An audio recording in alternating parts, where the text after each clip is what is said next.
tutor. Listen and fill in the missing information in the report below. First, you have some time to look at questions 1 to 6.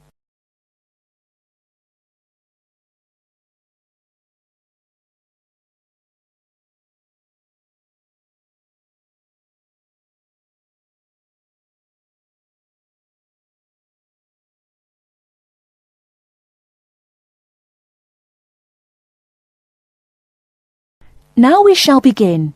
You should answer the questions as you listen, because you will not hear the recording a second time.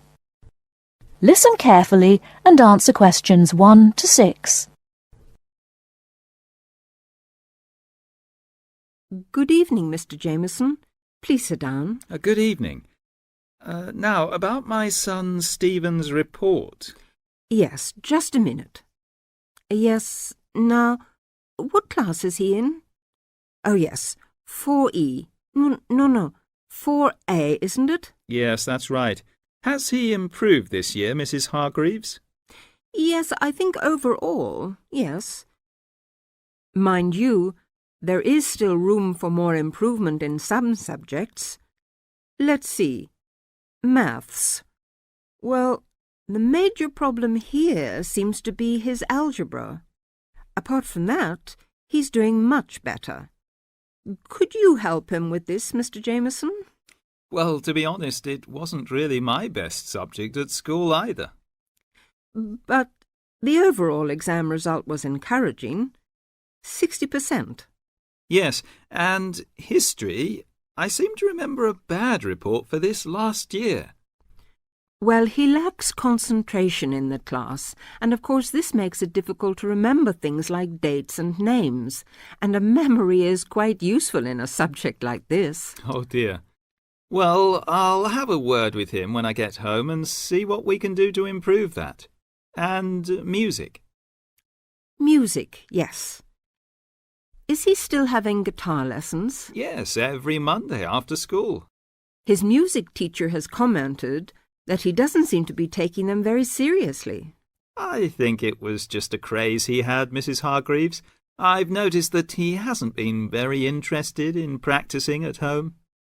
And also, he tends to talk a lot in class. I mean, he's very talkative, and he only got 40% in the exam.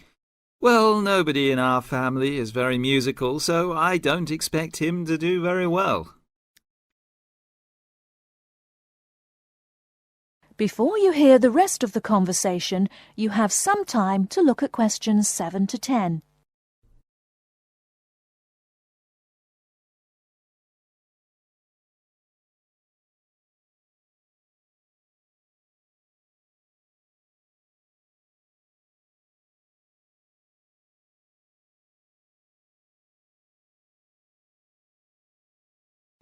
Now listen and answer questions 7 to 10. Looking at his geography result, though, there has been considerable improvement, 64%. Yes, I remember him working at home a lot for some sort of project or something on... now, where was it? India, I think. No, on China. Yes. And it was an excellent piece of work. I saw it myself and was very impressed. And his art classes have also been going better this year. Yes, he became very interested in pop art after the school and went to the local art gallery to see the pictures there. His bedroom wall is covered with posters from the shop. Yes, and 58% is not bad for his exam result, considering how low it was last year. And now French. It seems that he has really taken to speaking a foreign language. We hoped he would, because it's important to know another language these days, isn't it? Yes, quite. That's why we paid for him to go to France last Easter, so he could practice more. Well, it seems to have done the trick. 80% is a very good mark. Now, Mrs. Hargreaves, I'd just like to ask you one more thing about...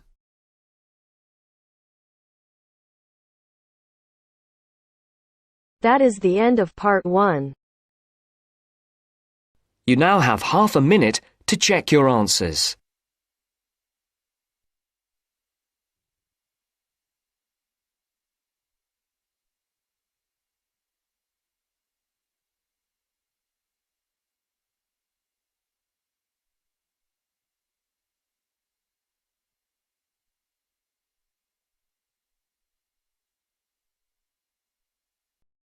Now turns to part 2. Part 2. You will hear a talk about safety in different regions. First, look at questions 11 to 14.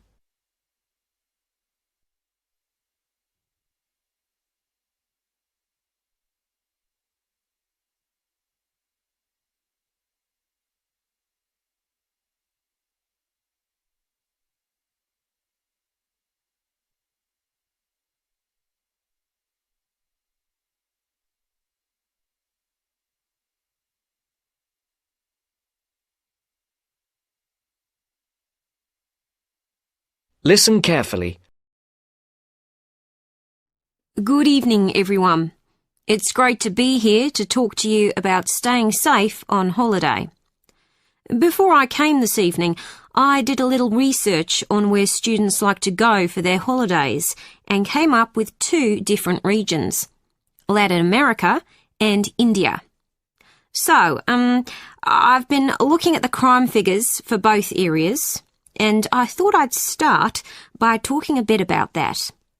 Then I'll give you some advice about how to avoid becoming a victim of crime. Okay, first of all, let's look at what kinds of crime are committed most in different regions. Okay, I'll start with India. Generally, India isn't thought of as a dangerous place for individuals, but there has been an increase in handbag theft in recent years. So keep an eye on your bag when you're out in the street. Right. Now, let's look at Latin America. Of course, you do realise that not all Latin American countries are the same, but it is true to say that guns are used in a high percentage of crimes across the region. Looking at the figures, it seems that gun crime is a serious problem throughout. Before the broadcast continues, look at questions 15 to 20.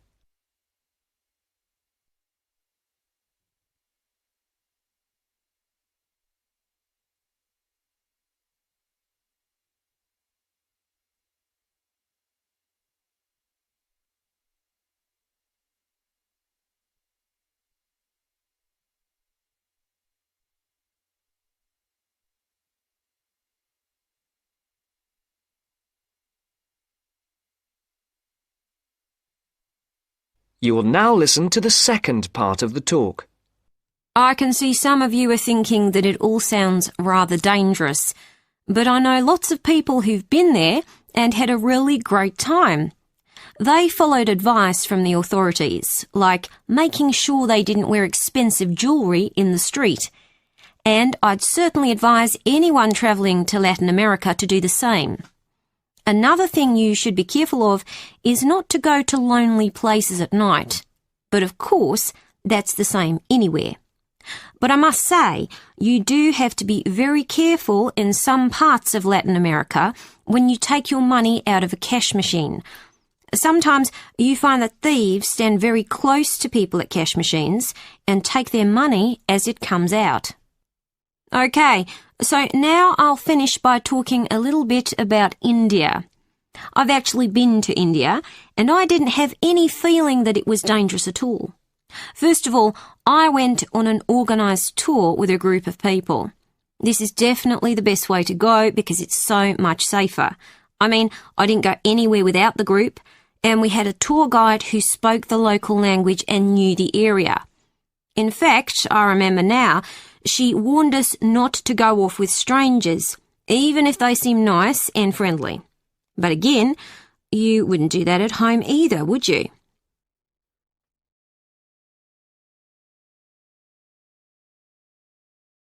That is the end of part 2.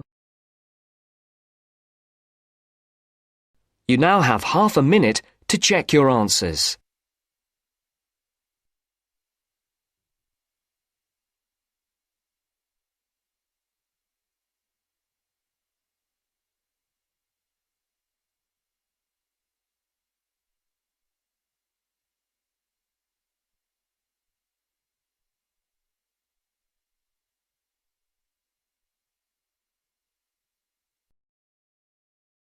Three.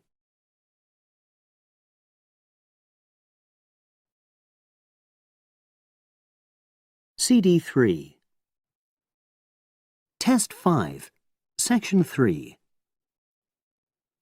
You will hear a business studies student called Sam talking to his tutor about an IT project he is going to do for a local company called Turner's. First, you have some time to look at questions 21 to 26.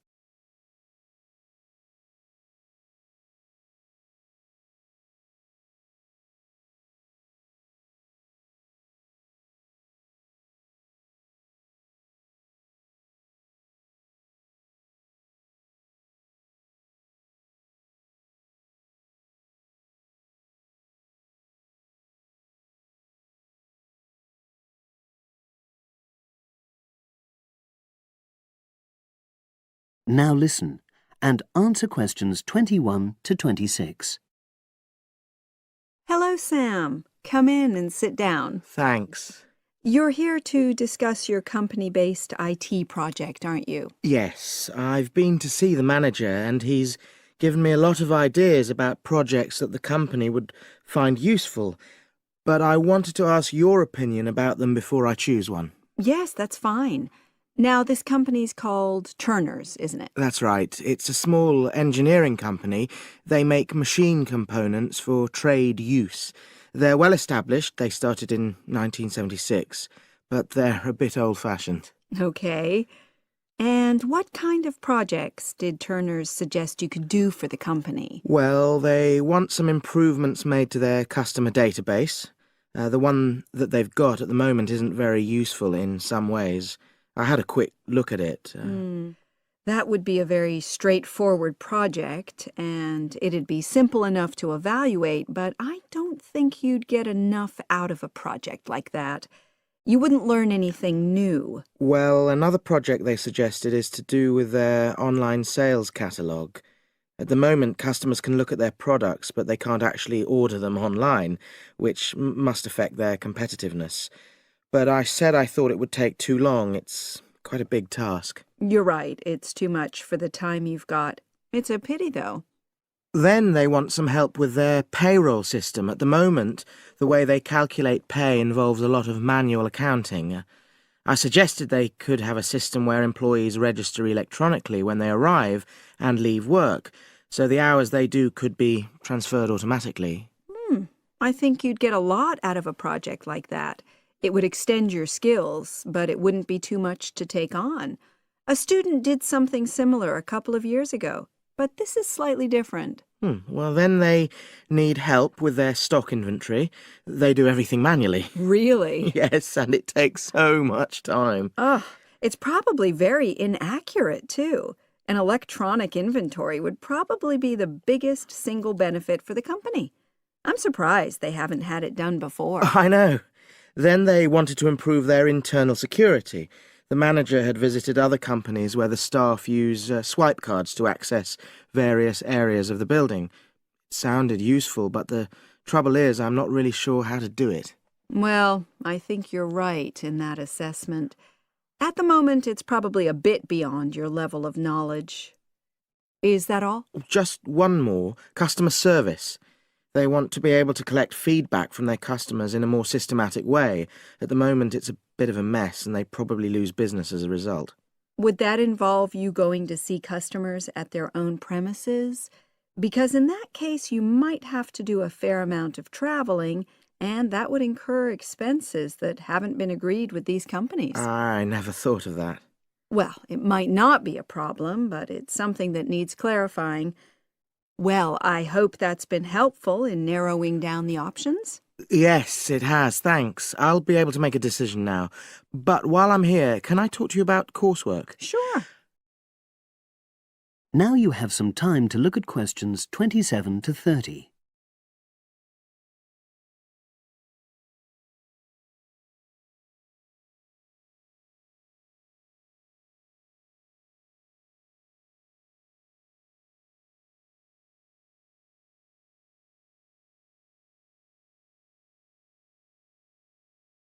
Now listen and answer questions 27 to 30.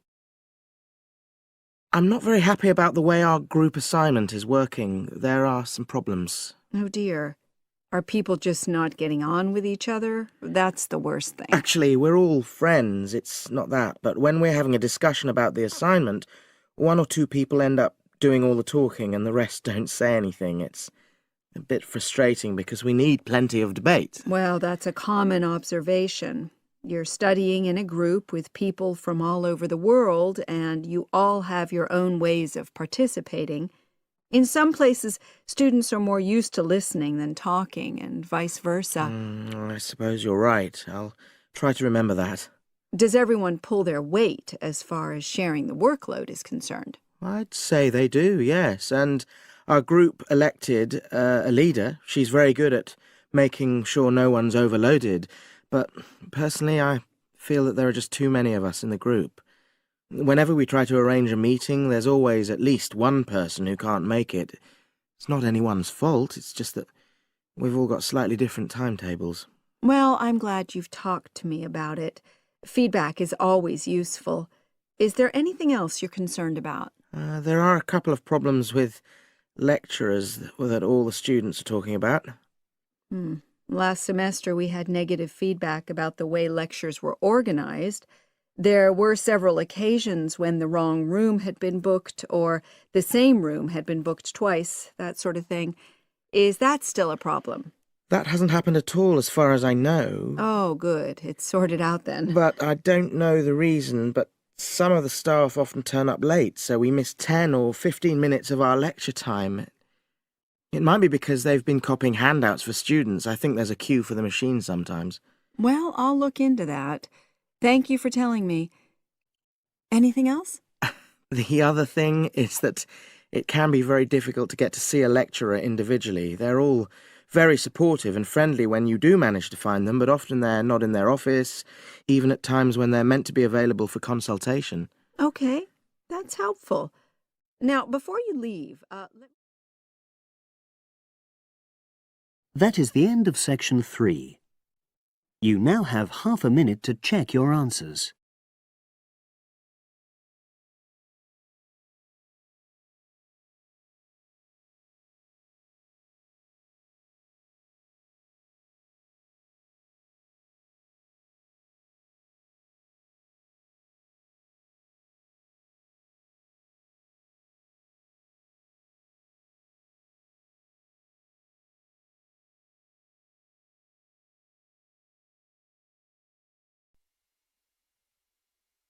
Now turns to Part 4. Part 4. You will hear a historian giving a presentation about techniques to identify the origin of handwritten books from the Middle Ages. First, you have some time to look at questions 31 to 40.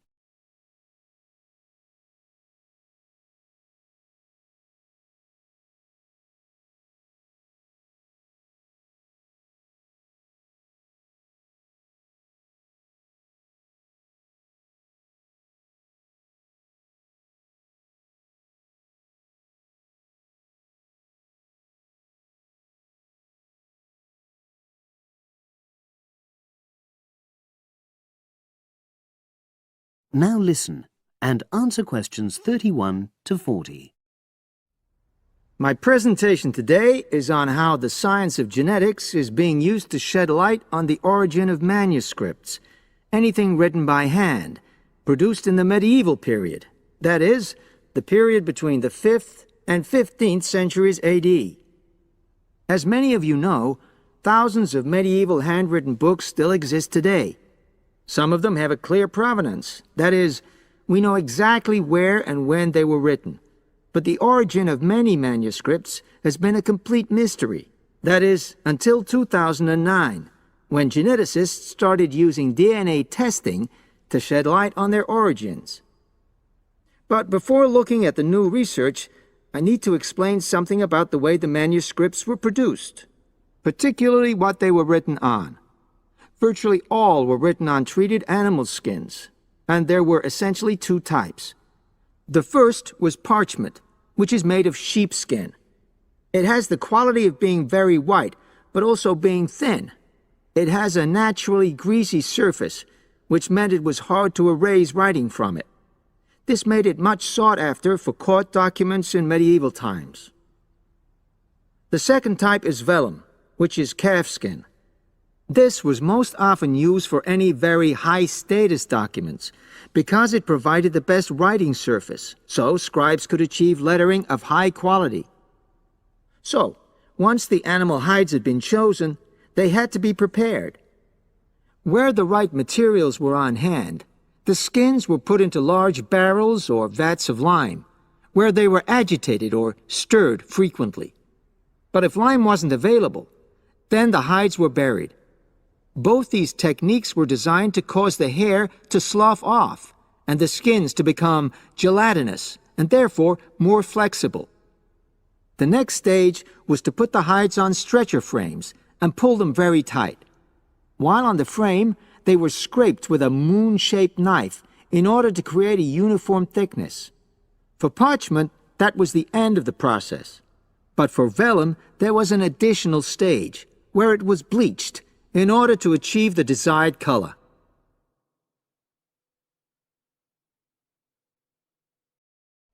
So, what does all this preparation mean for the quest to identify the origins of mystery manuscripts? Well, until recently, the only way historians and other academics were able to guess at origins was either through the analysis of the handwriting style or from the dialect in which the piece was written. But these techniques have proven unreliable for a number of reasons. It was thus decided to try to look at the problem from a different angle, to start from what is known, that is, the small number of manuscripts whose origins we do already know. Because these parchments and vellum are both made from animal hides, it was possible to subject them to DNA testing and to identify the genetic markers for the date and location of production. From this was created what is known as a baseline. The next stage was to test the mystery manuscripts, finding their DNA characteristics, and then making comparisons between the known and the mystery scripts. Genetic similarities and differences enabled the scientists to gain more information about the origins of the many manuscripts we had known virtually nothing about up to that point. Now you might ask, what are the potential uses of this new information? Well, obviously, it can shed light on the origin of individual books and manuscripts. But that's not all. It can also shed light on the evolution of the whole of the manuscript production industry in medieval times. And because that was such a thriving business, involving very large-scale movements right across the globe, the new data in turn help historians establish which trade routes were in operation during the whole millennium. Now, if anyone has any questions... That is the end of part 4. You now have half a minute to check your answers.